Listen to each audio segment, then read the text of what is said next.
અમદાવાદમાં આજે સવારે એએમસી દ્વારા ઈસનપુર તળાવ વિસ્તારમાં મેગા ડિમોલેશનની કાર્યવાહી હાથ ધરવામાં આવી છે। તળાવના વિસ્તારમાં આવેલા 1000 જેટલા ગેરકાયદેસર મકાનો તોડી પાડવામાં આવશે। આ ભગીરથ કામગીરી માટે 20 જેટલા જેસીબી, હિટાચી અને ડમ્પર તૈનાત કરવામાં આવ્યા।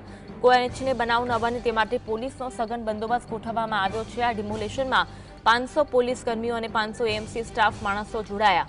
એએમસી દ્વારા તળાવની જમીનને ખુલ્લી કરવાની આ સૌથી મોટી ઝુંબેશ છે। અમદાવાદમાં ચંડોળા તળાવ બાદ સૌથી મોટું મેગા ડિમોલેશન શહેરના પૂર્વ વિસ્તારમાં આવેલા ઈસનપુર તળાવમાં કરવામાં આવી રહ્યું છે, જેમાં જીએસટીવીના એક્સક્લુઝિવ દ્રશ્યો આપ જોઈ રહ્યા છો। ઈસનપુર તળાવમાં છેલ્લા અનેક વર્ષોથી દબાણો કરવામાં આવ્યા હતા। ચંડોળા તળાવની જેમ ઈસનપુર તળાવમાં 1000થી વધારે લોકો રહે છે અને તમામ દબાણોને દૂર કરવા માટેની કાર્યવાહી આજે સવારથી શરૂ કરવામાં આવી। 20 જેસીબી મશીન, 500 મ્યુનિસિપલ કોર્પોરેશનના કર્મચારીઓ અને મજૂરોએ ચુસ્ત પોલીસ બંદોબસ્ત વચ્ચે ડિમોલેશનની કાર્યવાહી હાથ ધરી હતી। અમદાવાદના ઇતિહાસની સૌથી મોટી ડિમોલેશન કાર્યવાહી જે ચંડોળા ખાતે થઈ હતી, ત્યારબાદ આ ઈસનપુર ખાતે યોજાઈ રહી છે, જેમાં 50 જેસીબી મશીન ચંડોળા તળાવ ખાતે પણ મૂકવામાં આવ્યા હતા અને હવે ઈસનપુર ખાતે પણ આ જ રીતે મેગા ડિમોલેશનની કાર્યવાહી કરવામાં આવી છે। સવારથી પોલીસનો ચુસ્ત બંદોબસ્ત જોવા મળી રહ્યો છે। 20 જેસીબી, 500 મ્યુનિસિપલ કોર્પોરેશનના કર્મચારીઓની ચુસ્ત પોલીસ બંદોબસ્ત વચ્ચે આ કાર્યવાહી જોવા મળી રહી છે। ઈસનપુર તળાવમાં 1000થી વધારે લોકો રહે છે, ત્યારે તમામ દબાણોને દૂર કરવા માટેની આ મોટી કાર્યવાહી આજ સવારથી શરૂ કરવામાં આવી છે। આ કાર્યવાહી આગામી દિવસોમાં ચાલે તેવી પણ શક્યતા છે। પોલીસના ચુસ્ત બંદોબસ્ત વચ્ચે આ કાર્યવાહી કરાઈ છે, જેના કારણે કોઈ અનિચ્છનીય ઘટના ન બને। 500 મ્યુનિસિપલ કોર્પોરેશનના કર્મચારીઓ અને મજૂરોએ ચુસ્ત પોલીસ બંદોબસ્ત વચ્ચે દબાણની કાર્યવાહી હાથ ધરી। હું કારોબાર ઠાકોર હું। મારું મકાન તૂટી ગયું, 30 વર્ષથી રહેતો હતો, બરાબર। હવે મારા છોકરાને ક્યાં જાઉં હું હવે, બરાબર। આવડે તો હું રહ્યો। હા, અરે નોટિસ તો આલી ગયા હતા, પણ હવે છોકરાને ક્યાં જઈએ બધાય? અરે નહીં કીધું કશું। કામ મકાન આલે મને, મજૂરી કરું, નાકા ઉપર મજૂરી કરું, કડે કામ કરું। અરે કોર્પોરેશન જો મળે, કોઈ મળતું નહીં, શું કરીએ હવે?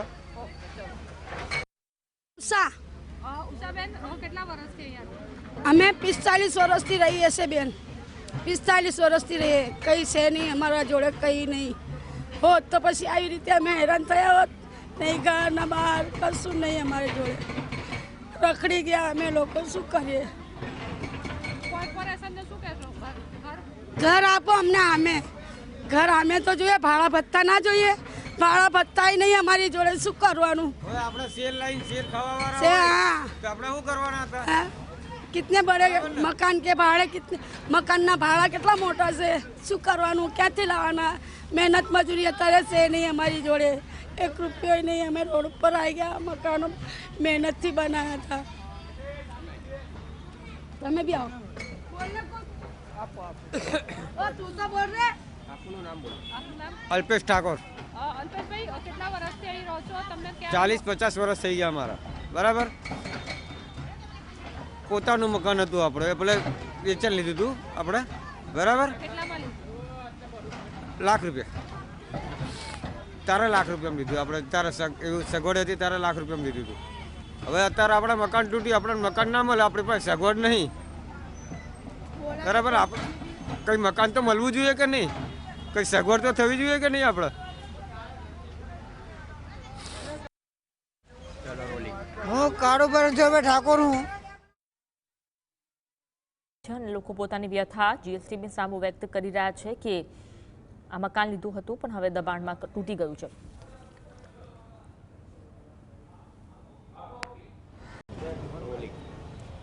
ચંડોળા ડિમોલેશન બાદ કોર્પોરેશન દ્વારા જે વધુ એક છે તે મેગા ડિમોલેશન છે તે હાથ ધરવામાં આવ્યું છે। જે ઈસનપુર તળાવ છે, ઈસનપુર તળાવ ખાતે જે દબાણો કરવામાં આવ્યા છે તેને દૂર કરવાની જે કામગીરી છે તે હાથ ધરવામાં આવી છે। વાત કરીશું આસિસ્ટન્ટ મ્યુનિસિપલ કમિશનર સર સાથે। યતીન્દ્રભાઈ, આજે સવારથી જે દબાણો દૂર કરવાની કામગીરી કરવામાં આવી રહી છે, કેટલા દબાણો છે, કયા પ્રકારના?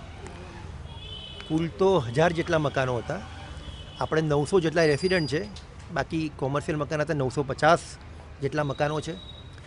અને પોલીસ અને કોર્પોરેશનના સહકારથી અમારા કુલ 1200 જેટલા માણસો, જેમાં પોલીસના 550 માણસો છે, 700 માણસ મ્યુનિસિપલ કોર્પોરેશનના છે, 4 ઝોનની ટીમ પાડેલી છે, 20 જેટલા હિટાચી, જેસીબી અને ડમ્પરો, બહુ મોટા મેગા ડેમોલિશન અત્યારે હાથ ધર્યું છે. સર, વાત કરવામાં આવે વૈકલ્પિક વ્યવસ્થાની, તો આ લોકોને વ્યવસ્થા આપવામાં આવશે કે કેમ, અને જે દબાણો છે એ કેટલા વર્ષ જૂના છે, શું કહેશો? દબાણો તો કદાચ 10-15 વર્ષ જૂના હોઈ શકે, કારણ કે આ માઇગ્રન્ટ પબ્લિક હોય એવું પણ લાગ્યું છે. ઘણા લોકો જૂના પણ છે. અને કોર્પોરેશને એમની પાસે ફોર્મ ભરાવ્યું હતું, નોટિસ પણ આપી હતી, અને કોર્પોરેશને એક એવો નિર્ણય કર્યો હતો કે જે પણ વસવાટ કરતા હોય એને PM કમિશનર સાહેબનો નિર્ણય હતો, પોલિટિકલ નિર્ણય હતો, સ્ટેન્ડિંગ કમિટીએ નિર્ણય કર્યો હતો કે તળાવમાં વસતા હોય એમને કોઈપણ પ્રકારનું નુકસાન ના થાય અને એમના પુરાવા ચકાસી માન્ય રહે એ લોકોને મકાન આપવાનું નક્કી કરવામાં આવેલ છે. એટલે જે યોગ્ય હશે તે લોકોને મકાન મળશે. જે પણ લોકોના પુરાવા હશે કે જે અહીંયા રહેતા હોય, એમના રહેણાંકના પુરાવા હોય, આધાર કાર્ડ હોય, એમનું લાઇટ બિલ હોય, અને એમના રહેણાંકના જો અહીંયા પુરાવા હોય તો કોર્પોરેશને મ્યુનિસિપલ કમિશનર સાહેબે આ પ્રકારનું નક્કી કર્યું છે. સર, જે ડિમોલેશનની કામગીરી ચાલી રહી છે, કયા પ્રકારની અન્ય વ્યવસ્થા કરવામાં આવી છે? ફાયર ને અન્ય જે વાત કરી, કોર્પોરેશનમાંથી સૌથી મોટા આપણા 7 ઝોનમાંથી 4 ઝોનની ટીમ બનાવી છે. કુલ 8 દુ 16 ટીમ બનાવી છે. 16 ટીમની સામે દરેક ACP 3 ACP છે, DCP સાહેબ છે, અને અલગ અલગ પ્રકારના પોલીસના 515 માણસોની ટીમ છે.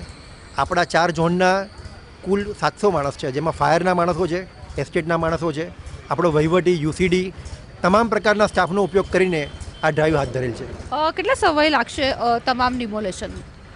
આમ તો અમારો પ્રયત્ન છેલ્લા 1.5 મહિનાથી બહુ સઘન પ્રયત્ન હતો, એટલે મોટાભાગને ખબર પડી ગઈ હતી.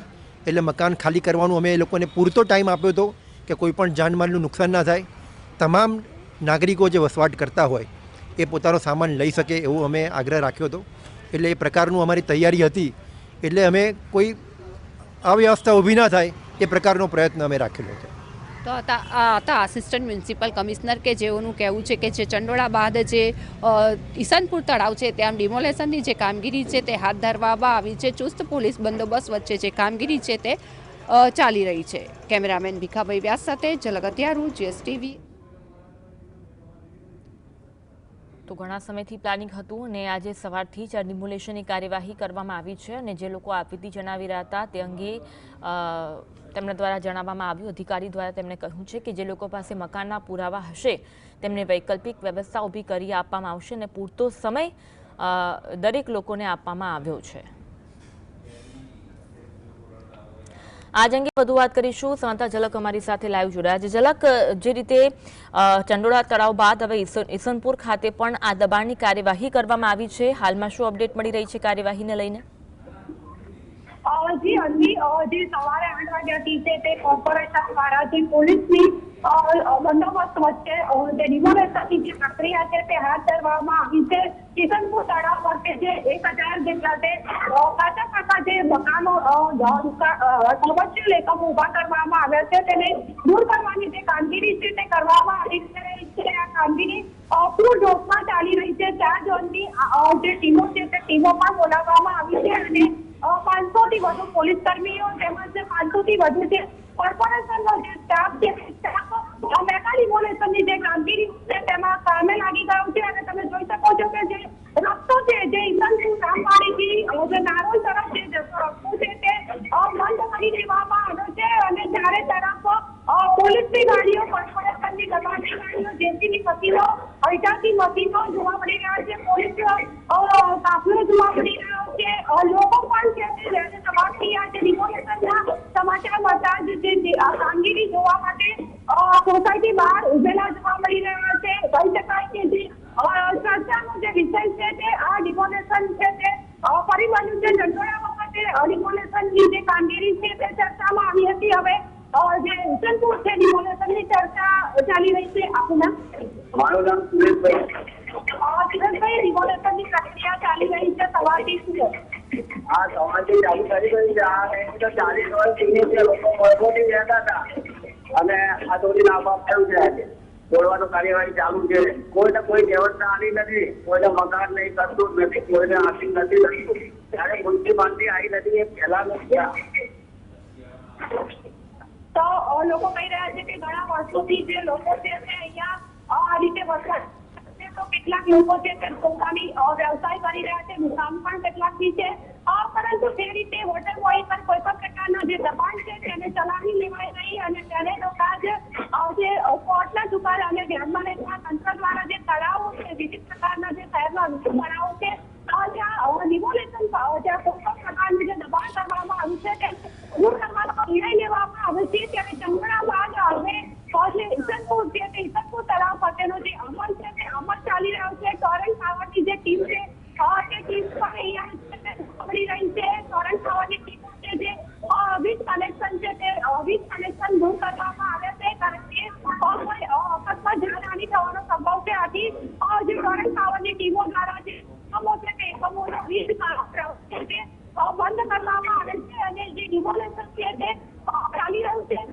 જે કોર્પોરેશન દ્વારા સાંજ સુધીમાં જે તમામ જે એકમો છે તેને દૂર કરવાનો જે નિર્ણય કરવામાં આવ્યો છે અને આથી જે પૂરજોશમાં આ પ્રકારની જે કામગીરી છે તે સામે લગાડવામાં આવી છે.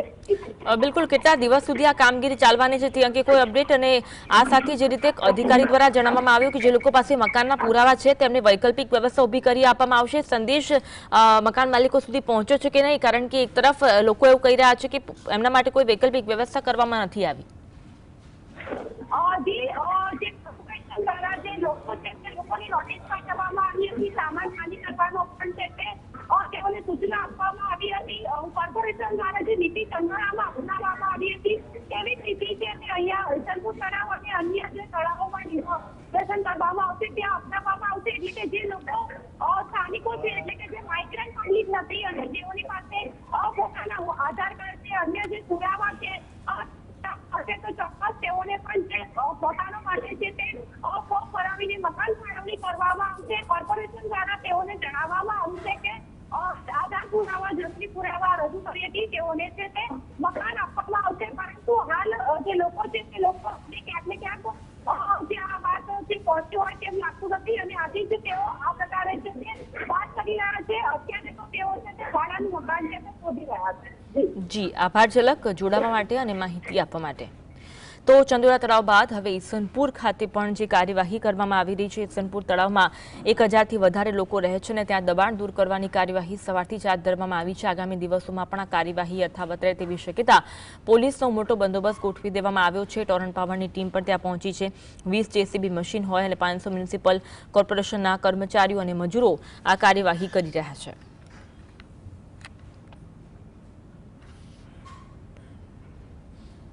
જે 95,000 સ્ક્વેર મીટર જેટલું છે. આ જે કામગીરી છે તેમાં પોલીસ ડિપાર્ટમેન્ટ અને અમદાવાદ મ્યુનિસિપલ કોર્પોરેશન બંને સંયુક્ત રીતે કામ કરે છે. અમદાવાદ મ્યુનિસિપલ કોર્પોરેશનના અલગ અલગ ઝોનમાંથી પણ ટીમો બોલાવવામાં આવી છે.